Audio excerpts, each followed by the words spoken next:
좋아요, 구독. 이어서 지금 시간이 3시 4분 가리키고 있습니다. 종가 베팅할 섹터 알아보겠습니다. 피비님께서 어떤 섹터 가지고 오셨나요? 네, 저는 에너지 섹터입니다. 오늘 전반적으로 시장이 좋지 않은데요. 유독 석유 관련, 넓게 보면 원유가 되겠죠. 그리고 가스, 몇몇 종목이 움직입니다. 물론 많이 움직이거나 지금 그러지는 않습니다. 그러는 가운데 소수 몇 개 종목이 움직이고 있는 이것은 다른 이유는 아닙니다. 국제 유가의 상승 흐름이 완만하게 계속 나타나고 있는 그런 상황에서 대체재로 작용할 수 있을 만한 천연가스에 대한 가격도 올라가고 있다는 것. 그러면 이렇게 실물 자산이 올라가는 것에 대한 이유가 무엇인지를 봐야 되는데 첫 번째로는 달러 강세가 지금 나타나고 있습니다. 이것 때문에 올라가는 건 아닙니다.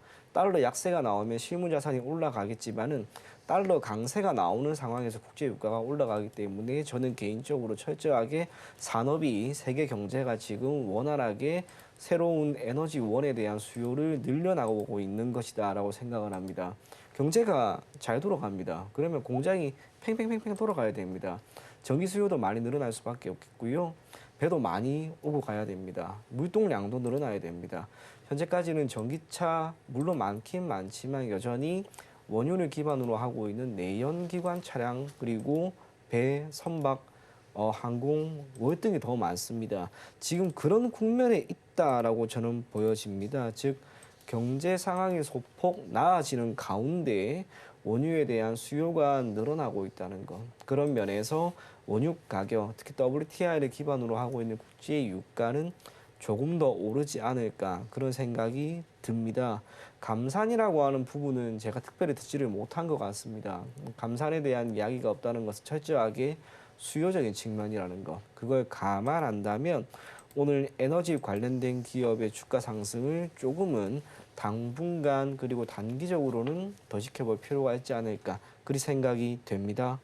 네, 그럼 에너지 섹터 내에서 저희는 어떤 종목을 바라보면 좋겠습니까? 이 흥구석유입니다. 이제 섹터 자체로 보면은 결국엔 원유입니다.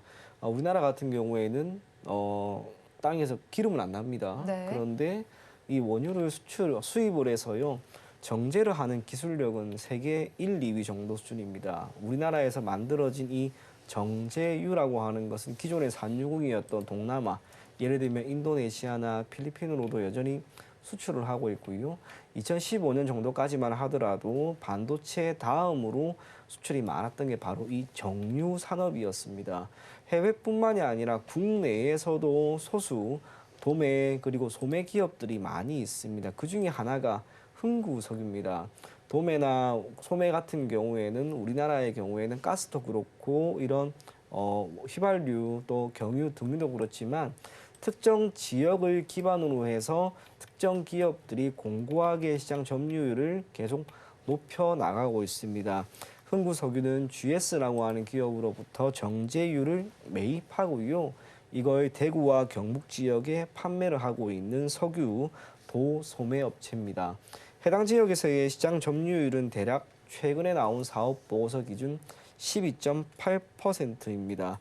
기타 대성산업, 대원석유 같은 경우 28%, 22% 정도 되는데 이 시장 점유율이라고 하는 게 특별한 변수가 있지 않는 한 그게 변하지는 않습니다. 우리가 주유를 할 때도 보통 집 근처 어디에서 주유를 많이 하고요. 특별히 밖에 나갔을 때 급하게 기름을 넣는 경우 그때는 다른 곳에서 넣는다 하더라도 그러지 않으면은 항상 넣는 곳에서 넣기 때문에 시장 점유율은 크게 변화는 없습니다. WTI를 기반으로 하고 있는 국제 유가가 올라갑니다. 거기에 지금 원달러 환율까지 올라갑니다. 원유를 매입하는 가격이 올라간다는 것은 애석하게도 우리가 주유소에서 기름을 넣을 때 그 기름 가격이 조금 더 올라갈 가능성이 있다는 것을 의미합니다. 그런데 이렇게 기름값이 올라가게 되면 관련된 기업은 당연히 판매가를 조금 더 올리게 됩니다. 그게 기업의 입장에서는 매출을 소폭 증가시킬 수 있는 한 가지 변수로 작용을 하고요. 이에 따라 실적 개선은 조금 더 나올 수가 있습니다. WTI 가격이 그리 좋은 편이 지난해까지 아니었습니다. 네. 올해 조금씩 좋아집니다. 그런 면에서 동사가 지난해 기준으로는 영업이익이 1억이 조금 안 되었는데요. 올해는 세계 경제가 조금씩 회복을 하고 있다는 것과 원유에 대한 수요를 조금 더 증가시킬 수 있는 시점이라는 것. 그걸 감안했을 때 영업이익은 지금보다는 조금 더 많아질 것이다. 그리 보입니다. 하지만 부가가치가 그리 높은 산업에 속하는 기업은 아닙니다. 그런 면에서 주가의 상승이라고 하는 것도 일정한 선형관계를 계속 유지하기는 힘들 겁니다. 기술적인 흐름을 한번 보게 되면 지난해 9월, 10월 이 당시에 주가가 매우 크게 올랐습니다. 에너지 관련된 이슈가 있었던 시기였기 때문에 이렇게 올랐고요. 두 번째 보였던 올해 1월에도 관련된 이슈가 있었습니다. 그 외에는 사실상 주가는 계속해서 밀리는 거죠. 한번 주가가 크게 올라간 이후 이걸 이어가기보다는 언제나 조정이 나옵니다. 오늘도 현재 기준으로 대략 26% 수준의 상승이면 평소에 동사가 보였던 수준의 주가 변동성에 비해 월등히 큽니다. 그런 면에서 이 흐름이 대단히 장기가 이어질 거라고 생각은 하지 않습니다. 그런 면에서 목표 가격은 조금 짧게 13,500원 정도를 보시고요. 손절 가격은 11,000원 제시해 드리도록 하겠습니다. 종가 베팅할 종목 흥구석유를 가지고 오셨습니다. 목표 주가가 13,500원 그리고 손절 라인 11,000원 제시를 해주셨습니다. 이어서 대표님께서는 어떤 섹터 가지고 오셨나요? 네, 지금 반도체 섹터가 시장에서 가장 핫한 상황인데요. 뭐 한 4일 연속 뜨겁게 올랐기 때문에 대부분의 종목들이 좀 부담스럽다, 매수하기에는 좀 그런 생각들이 드는 부분들도 있습니다만 섹터 안에서 우리가 좀 잘 찾아본다라면 여전히 전반적인 반도체 사이클 바닥에서 올라오는 시점에 수혜를 입을 수 있는 종목들이 있거든요. 그런 종목들을 우리가 좀 눈여겨봐야 되겠다는 생각에서 반도체 섹터를 준비를 했고요. 삼성전자 실적 발표를 앞두고 조정을 조금 받는다라면 실적 발표가 서프라이즈가 나올 경우에는 지속적인 상승이 좀 가능할 거다라고 생각을 하고 있고요. 만약 그렇지 않다, 시세가 오늘처럼 이런 식으로 며칠 연속 계속 나오다가 4월 5일 실적 발표를 하게 될 경우에는 단기적인 세론이 나올 수 있습니다. 그런 시점에 결국 이제 이 빅 사이클을 보고 우리가 매수 관점으로 좀 접근을 해볼 수도 있는 그런 포인트들을 참고하시면 좋을 것 같고요. 아까 말씀드렸던 것처럼 마이크로소프트 오픈 AI에서 진행하는 스타게이트 프로젝트에 따른 수준은 계속 이어질 것 같습니다. 그러면 지금 마이크로소프트에서 대규모 AI 서버, AI 데이터 센터를 투자를 하는데 과연 구글은 가만히 있을 것인가? 아니면 메타는 가만히 있을 것인가? 네. 이 AI 시장이라는 부분을 선점하기 위한 그런 경쟁이 계속해서 이어질 거란 말이죠. 그렇다면 그들의 투자도 이어질 가능성이 높고 이미 뭐 벌써 어떤 규모가 굉장히 크다라는 거지 스타게이트 자체가 이 AI 서버라든지 아니면 그 데이터 센터는 계속해서 지금 확충을 하고 있는 상황이거든요. 그래서 기본적인 어떤 데이터 센터의 활성화 이런 뭐 성장성에 따라서 SSD라든지 메모리 반도체 그다음에 뭐 AP 같은 경우는 계속해서 수요는 증가할 가능성이 높다 이렇게 좀 봐야 될 것 같고요. 현재 뭐 다양한 어떻게 보면 좀 테마성으로 움직이는 부분들이 없잖아 있습니다. HBM3 관련된 부분들 실적은 잘 나오겠지만 많이 땡겨서 지금 먼 미래의 실적을 땡겨서 올라오는 그런 기업들도 있고요. 여전히 이제 개발에 대한 기대감을 갖고 움직이는 CXL이라든지 유로모픽, 뭐 유리기판 이런 것들도 있습니다만은 어찌됐든 전반적으로 이쪽 섹터에서의 지금 수급이 쏠리는 현상 이런 흐름들이 삼성전자의 실적까지는 좀 이어질 기조가 네. 보인다 이렇게 생각을 하고 이쪽 섹터를 선택했습니다. 네, 그럼 섹터 내에서 저희가 이제 뭐 여러 가지 종목이 있잖아요. 어떤 종목을 조금 더 중점적으로 바라볼까요?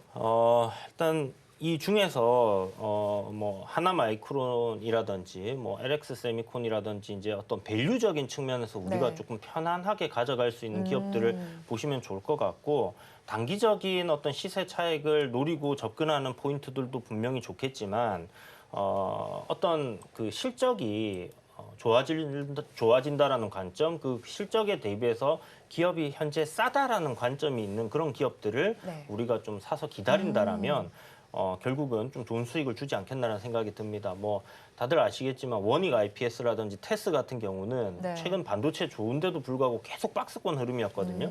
그러다가 이제 최근에 이렇게 올라가는 것처럼 결국은 반도체 빅사이클에 따른 수혜를 입을 수 있는 그런 기업들을 미리 좀 선점해 두시고 조정 시 매수 관점으로 보시는 게 좋다는 생각에서 하나마이크론이라는 종목을 일단 탑픽으로 뽑았고요. 네. 하나마이크론 같은 경우는 이제 후공정 기업입니다. HBM3 쪽 해서 결국은 어떤 식으로 이 GPU와 메모리 칩을 붙여서 판매하느냐 그 방식을 가지고 지금 HBM3를 했니 못했니 하면서 삼성전자가 SK하이닉스보다 빨리 못 올라갔던 그런 부분들이 이제서야 좀 좋은 흐름들을 보여주고 있지 않습니까?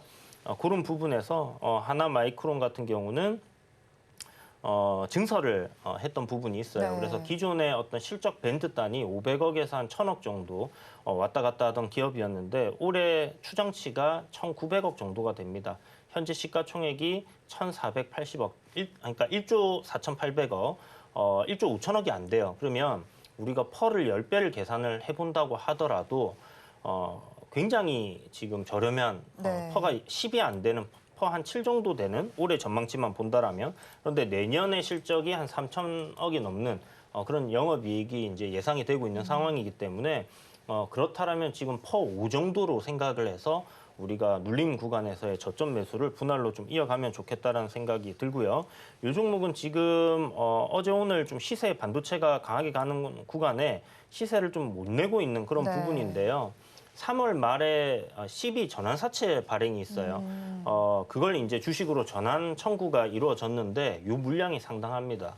8% 정도 되는 400만 주가 넘는 물량인데 한 320만 주는 이미 시장에서 소화가 되었고요. 나머지 물량들을 지금 시장에서 소화하고 있다 이렇게 보고 있습니다. 그래서 이 부분이 해소가 되고 나면 주가는 상승이 이루어질 거다라고 생각을 하고 접근하시는 게 좋을 것 같고 뭐 매수가는 종가로 역시나 분할 매수 들어가시면 될 것 같고요. 목표가는 뭐 한 5만 원 정도, 손절가는 2만 5천 원 잡고 보시면 좋을 것 같습니다.